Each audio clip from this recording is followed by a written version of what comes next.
There is something almost addicting about extremes in human life and culture. They make headlines, break records, and create legends that feel mythic and urgent. The first 3 seconds of any story about extremes promise drama, danger, and the chance for radical change.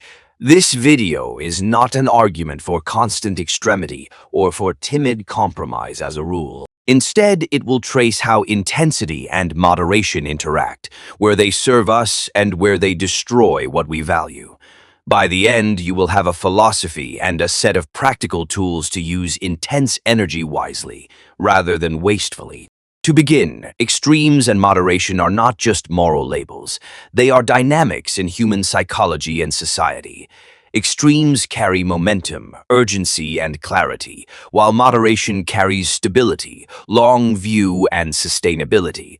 Both roles are real and both offer benefits and risks depending on context and timing. When philosophers speak of extremes, they are usually mapping a terrain between two poles where human action and temperament play out. We will explore classical ideas next, and then move through psychology, history, and practical steps for daily life. That journey matters because the same passion that invents can also burn down a life when unmoored. History offers obvious tales of extremes that change the world in dramatic ways. Revolutions, artistic renaissances, and scientific breakthroughs often begin with people willing to burn away conventions and accept the heat of risk. Those intense moments can dismantle rotten structures and create new possibilities overnight. But the flip side of those stories is visible too in the ruins, the unintended harms and the collateral suffering left behind by reckless zeal. Intensity without wisdom frequently replicates the problems it seeks to fix, amplified by scale and momentum. Understanding when the heat is productive and when it is destructive requires careful judgment and historical humility. Some forms of intensity create breakthroughs because they concentrate attention and resources like a laser. Artists, inventors, and athletes report periods of relentless focus that produce work others cannot replicate. Those focused sprints often require a willingness to sacrifice other comforts temporarily in pursuit of an audacious goal. The crucial element in those success stories is not intensity alone, but the alignment of intense effort with learning, feedback, and refinement. When relentless effort ignores feedback, it becomes stubbornness rather than creativity. The difference between creative intensity and destructive frenzy is often whether one is listening to evidence while acting courageously. Passion is seductive because it promises meaning and identity in a world of ambiguity and smallness. People throw themselves into causes, careers, or relationships because the sensation of intensity feels like life being lived fully. That feeling can be nourishing, but it also masks trade-offs that accumulate slowly and invisibly over time. Burnout is the predictable outcome when passion is untempered by rhythm and recovery. The nervous system is not designed to sustain maximal arousal indefinitely, no matter how inspired the purpose may be. Learning to read bodily signals and manage energy becomes a central skill for maintaining long-term creative capacity. Neuroscience offers a useful lens for understanding why extremes feel irresistible and why moderation feels boring. Intense novelty and risk trigger strong dopamine responses that feel good and motivate repetition of the same behavior. Over time, those reward circuits adapt, requiring more intensity to achieve the same emotional payoff, creating a dangerous escalation. Moderation, by comparison, stabilizes mood and allows long-term planning and reflection that intense cycles often short-circuit. The brain needs both kinds of experience. High arousal for learning critical skills and low arousal for consolidation and integration. A balanced approach respects the biochemistry of motivation while designing for sustainable practice. Entrepreneurs often become the modern archetypes of extreme intensity and dedication. Their stories are full of all-nighters, obsessive iterations, and charismatic zeal that attract talent and capital. Those qualities can indeed build valuable ventures when paired with strategic thinking. market feedback, and ethical boundaries. Yet many startup tragedies come from intensity without accountability, where leaders confuse heroism with workaholism and ignore the human cost. Firms can grow fast and crash spectacularly when the culture rewards extremes rather than resilient systems. This is a cautionary tale about how institutions magnify the consequences of individual temperament. On the other end of the spectrum, ascetic communities and disciplined practitioners show another form of extreme. Monks, athletes, and disciplined artists undergo rigorous training that at first glance appears extreme and austere. Their lives demonstrate how structure, ritual, and discipline can channel intensity into mastery and spiritual depth, but those lifestyles reveal hidden vulnerabilities too, because extreme asceticism can become ideological rigidity rather than wise renunciation. The line between liberation and self-punishment is thin and frequently crossed when belief systems remove feedback and plural perspectives. The lesson is that discipline is most effective when it remains responsive to health and humility. Stoicism offers a powerful philosophical framework for thinking about moderation without timidity. Stoic thinkers argued for calm judgment, control over impulses, and measured action in pursuit of virtue that transcends pleasure and pain. Their emphasis on internal control and proportion is a timeless argument for steady character over flamboyant passion. Yet Stoicism is not an argument for emotional numbness or resignation to mediocrity, because the Stoics also valued courage and focused effort in service of the common good. The Stoic ideal combines resilience with action, showing that moderation can be a strategic stance rather than passive avoidance. This balance between inner steadiness and outward commitment is worth studying carefully. Aristotle's doctrine of the golden mean complements the Stoic view by framing moderation as a virtue between two vices. According to Aristotle, virtue is a practiced mean relative to us and our circumstances, not a fixed midpoint on an abstract scale. Finding that mean requires practical wisdom that adapts to context and individuality. This framework helps explain why moderation looks different for different people and roles, because a soldier's courage and a philosopher's restraint are both virtues in their respective domains. The golden mean emphasizes discernment and skill over simplistic rules, which makes it a useful guide for calibrating intensity in real life. It suggests that moderation is intelligent tailoring, not mere cowardice. Extremes and commitment are often confused in everyday conversations, and that confusion creates real problems. Commitment implies steady, consistent action toward a chosen end, while extremes imply episodic surges that may be unsustainable or reckless. Many people mistake visible intensity for true commitment, because spectacle is more noticeable than steady accumulation. True commitment compounds through time and consistency, while extreme bursts sometimes produce impressive short-term results with long-term costs. Learning to value cumulative progress requires patience and perspective, skills that societies often undervalue in favor of immediate triumphs. Commitment is, in many ways, the quiet engine behind lasting achievement. Rituals and habits are the technical tools that translate intermittent intensity into sustained results. Ancient and modern traditions both use rituals to economize willpower and keep values aligned day after day. Rituals reduce decision fatigue and allow vitality to be deployed deliberately during moments that require extra intensity. Building such systems is more strategic than relying on motivation alone, because motivation fluctuates and rarely sustains a lifetime of effort. The craftsman who practices daily and the entrepreneur who schedules focused sprints both succeed because their systems make intensity predictable and manageable.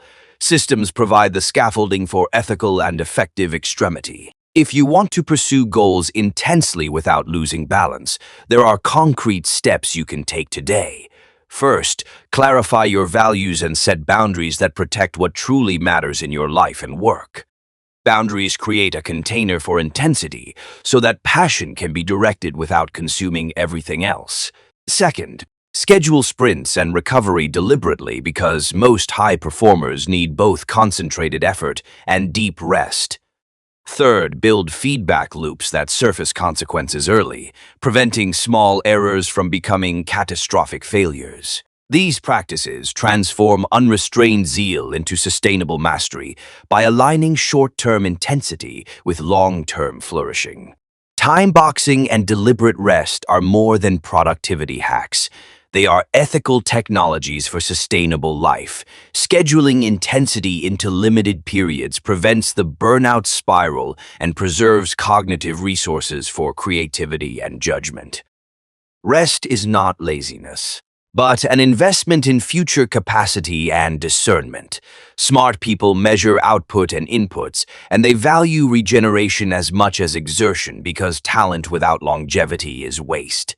An intense push followed by meaningful restoration tends to produce far more cumulative value than unremitting effort that collapses under its own weight. Incorporating rest cycles should be considered strategic, not indulgent.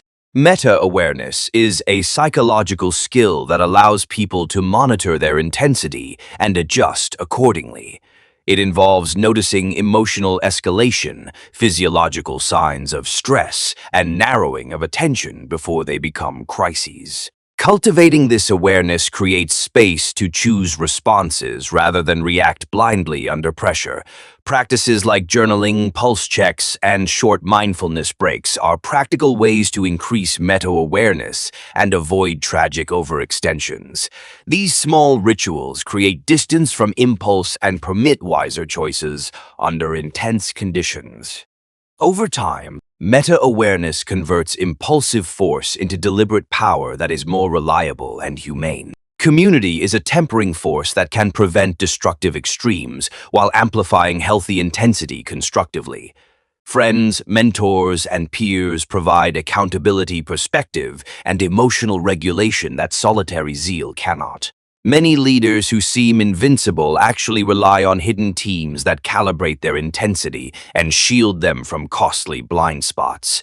Choosing communities that value long-term health as much as immediate achievement is a skill worth cultivating. Peer cultures that reward rest, reflection, and ethics will produce different outcomes than cultures that only celebrate spectacle and hyperproductivity. Social structures are one of the most influential levers in shaping whether intensity becomes constructive or corrosive. Designing systems in your environment can significantly reduce the cognitive load of moderation. Change the cues around you and you will change the behaviors that follow automatically. If your environment encourages endless input and instant gratification, it will be extremely difficult to choose moderation, even when intellectually desirable. Practical changes like limiting notification permissions, creating dedicated workspaces, and automating small decisions free mental energy for moments of real intensity. Systems are not moralistic impositions, but intelligent scaffolds that align incentives with long-term aims. They allow controlled intensity to be deployed more predictably and with fewer regrets. Extremes have ethical dimensions because they affect other people, not just the self. A parent, leader, or influencer who pursues intensity at the expense of others can cause harm that reverberates beyond personal suffering. Ethical intensity requires attention to consequences and commitment to preventing collateral damage whenever possible. Understanding the moral stakes reframes ambition away from ego-driven spectacle and toward responsibility rooted in care. Intensity can be noble when it serves others and destructive when it serves only self-enhancement. That moral calculus should be part of any serious plan to pursue intense goals. Extremes in politics and ideology provide sobering lessons about how unmoderated intensity polarizes communities. Polarization converts ambiguity into enemies and reduces complex trade-offs into tribal certainties. That dynamic erodes trust, compromises institutions. and makes cooperation across differences nearly impossible. A temperate approach does not mean remaining neutral in the face of injustice. Rather, it means treating truth and argument with enough humility to change course when evidence demands it. Political moderation requires courage, too. It takes bravery to resist the righteous fever of a faction and insist on deliberation. Democracy depends on that kind of steady work as much as it depends on passionate activism.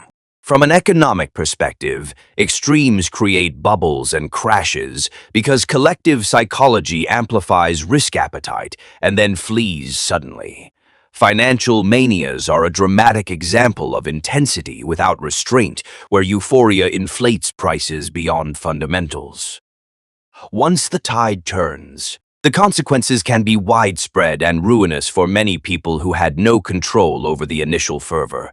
Regulatory systems, risk buffers, and conservative incentives are not merely bureaucratic annoyances, but protective measures that moderate cyclical intensity. Markets need some cordons that prevent the worst excesses from cascading into social catastrophe. The economic case for moderation is therefore also a moral and practical case for resilience. Personal stories often illustrate the subtle costs of sustained extremity that statistics cannot capture adequately. Recovery narratives from former workaholics, zealots, and burned-out creatives reveal loss of relationships, health declines, and long recovery periods. Those accounts show how recovery requires humility, slow repair, and a willingness to rebuild trust with oneself and others. Hearing these voices is humbling because it demonstrates that performance at any cost is a shallow victory. Repairing a life after extreme overreach is possible, but difficult. And it often yields deeper insight into the kinds of balance that foster flourishing. These human stories encourage us to design lives that honor both boldness and care. The middle way is not an inert compromise, but an adaptive balancing act tuned by context and values. It requires constant calibration rather than a single fixed prescription that fits all moments.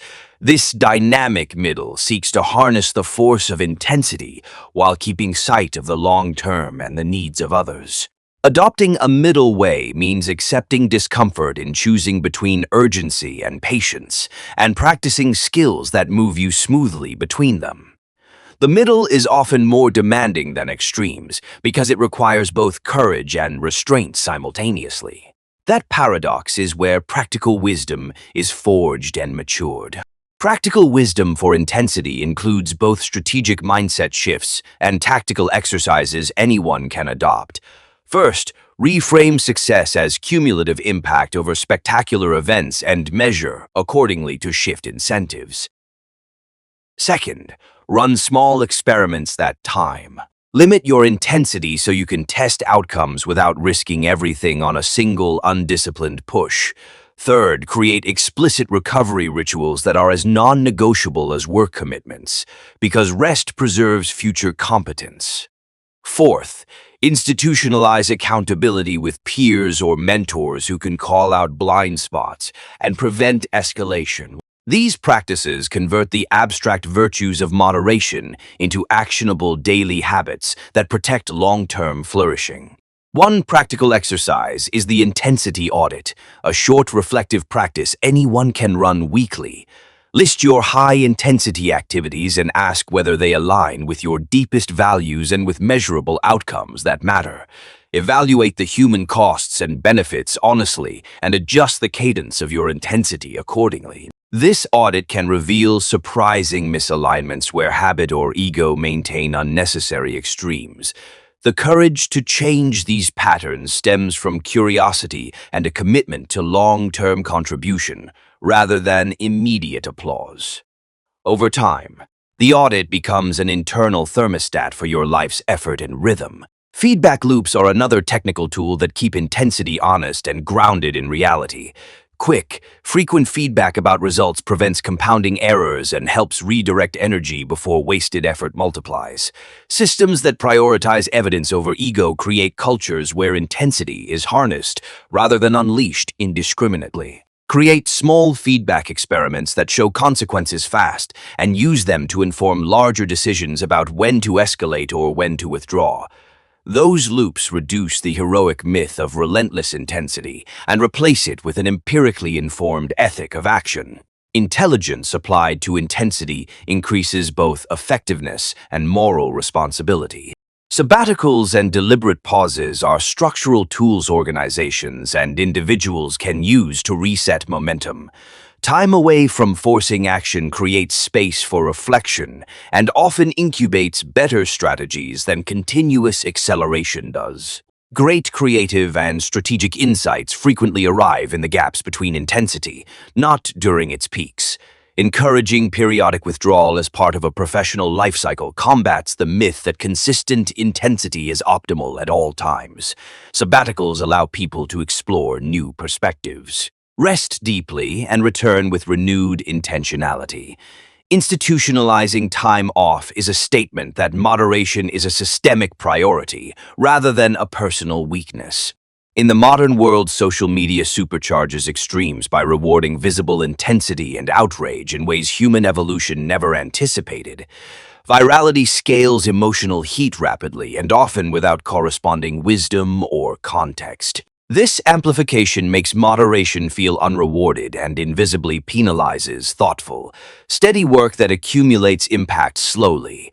To defend against this distortion, deliberately curate your attention and consumption to prioritize long-form thinking, community debate, and sources that reward careful analysis. Protecting inner life from constant external arousal preserves the capacity to act wisely and to choose when intensity is appropriate.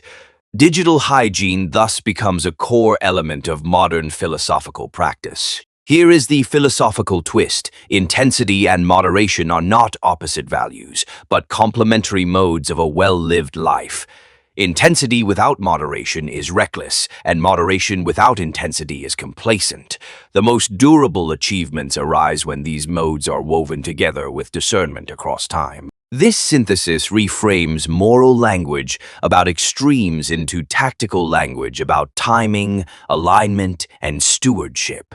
It invites us to train not only for single heroic acts, but for long arcs of contribution that require both fire and ballast. The paradox is that the effective life often requires being both a flame and an anchor simultaneously. To put this synthesis into practice, start with a simple rule of 3 that you can follow this week. First, choose one high-intensity focus area and set a clear time-boxed sprint for it, aligning effort with measurable outcomes. Second, schedule at least 2 non-negotiable recovery activities that support your physical and cognitive regeneration. Commit to a weekly reflection and intensity audit to tune your efforts relative to outcomes and relationships.